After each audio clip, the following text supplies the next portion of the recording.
Assalomu alaykum mehrli pazandalarim. Bugun iftor vaqtiga judayam ajoyib yumshoqqina bo'lib chiqadigan yegulik tayyorlaymiz.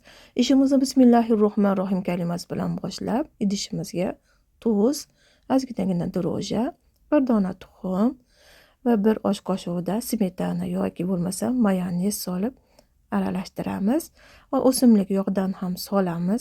Agar sizda smetana mayonez bo'lmasa, solmasa ham bo'ladi. Suv quyamiz va massamizni yaxshilab aralashtirib qo'yamiz.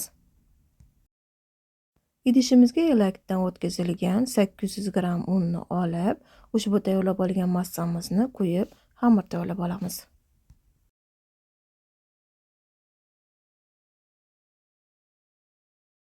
Bugun yana O'zbek Qaynona TV kanali xizmatingizda. Bizni kanalimizni tark etmasdan retseptimizni oxirigacha ko'rasiz degan umiddaman.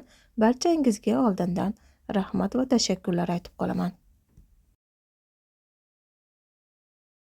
Xamirni o'rta yumshoqlikda tayyorlaymiz, juda ham qattiq bo'lib ketmasin.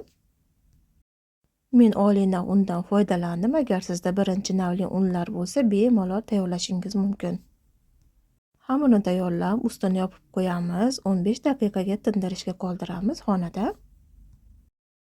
Xamirimiz tinguncha biz nachinkasini tayyorlab olamiz. Bir dona kartoshka, 2 dona piyozni yaxshilab qovurib olamiz. Kubik shaklida mayda qilib to'g'rab, ustiga esa xohlagan zelenlardan foydalanib qo'shib yuborishingiz mumkin. Muzlatkichimda eskirib qolgan barcha kashnich, ukrop, shovul bargi va yana rediska barglarini ham to'g'rab qo'shib yubordim. Achchiqqina qalampir va tabiiy qarab tuz solamiz. Ko'katlarning ichida petrushka bo'lsa solmaymiz. Petrushka juda ham ta'mini xiraroq qilib qo'yishi mumkin. Chesnok barglari bo'lsa ham qo'shib qovurib yuborsangiz juda ham ta'mi o'zgacha bo'ladi. Nachinkamizni 10 daqiqa davomida qovurib, olovni o'chirib qo'yamiz.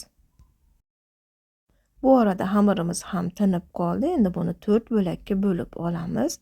Juda ham katta emas, mana shunday kichikroq zuvolachalarga bo'lamiz.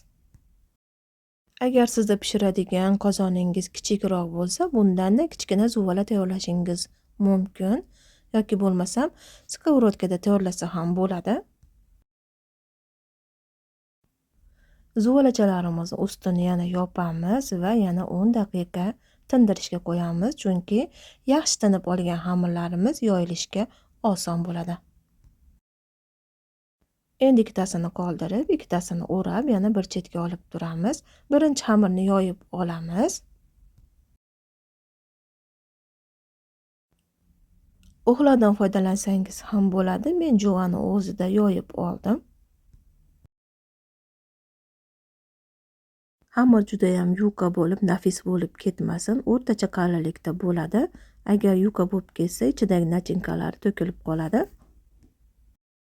Ekraningizda ko'rinib turibdi, mana shu qalinlikda yoyasiz. Xamirimiz yoyilib tayyor bo'ldi. Endi bunga nachinkani solib olamiz. Tayyorlangan nachinkani 2 bo'lakka bo'lib, teng yarmini solamiz va mana shunday tarqatib yuboramiz. Siz bundan da ko'proq tayyorlashingiz mumkin. Men hozir o'zimizni oilamizga moslab tayyorlayapman. Ikkinchi xamirni ham yoyib olishimiz kerak. Yordamchimga jo'natib yubordim. Albatta yoyib hozir keltiradi. Men esa birinchi xamirimni chetlarini mana shunday namlantirib olaman suv yordamida. Ikkinchi xamir keldi. Endi buni birinchi xamirning ustidan yopamiz va chetlarini mahkam bosib, mana shunday bir-biriga yopishtirib olamiz. O'zbek Qaynona TV kanalining retseptlari sizlarga ma'qul va manzur kelayotgan bo'lsa, o'z fikrlaringizni izohlar orqali qoldiring. Juda ham xursand bo'laman. Albatta negativlar ham bo'lishi mumkin. Barchangizdan Alloh rozi bo'lsin.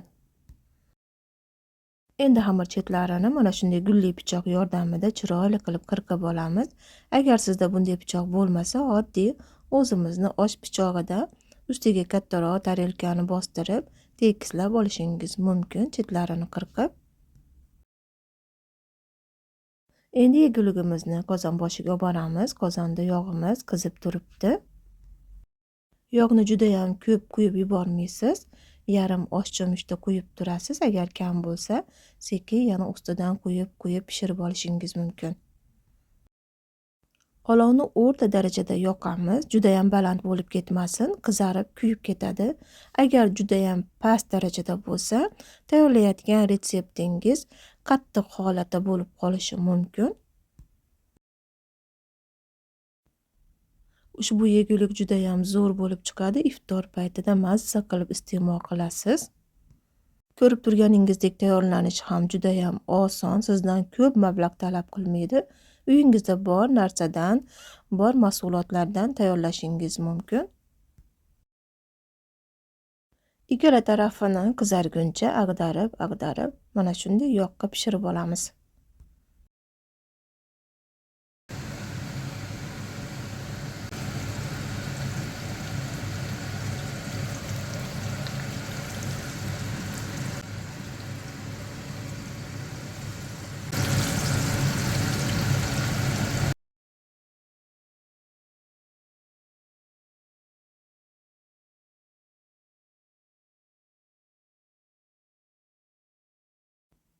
Ikkala taraf ham bir xil bo'lib qizarib pishdi. Endi buni yog'idan mana shunday silqitib olamiz. Ikkinchisini ham mana pishirib tayyor qilib qo'ydi yordamchim. Mana endi ikkalasini ham sizlarga hozir kesib ko'rsataman. Xuddi shu uslubda qirqib qo'ysangiz 8 dona odamga yetadi bir kesimda.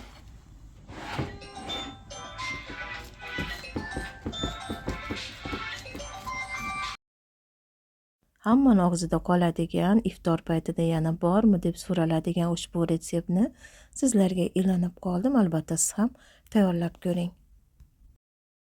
Juda ham yumshoqqina.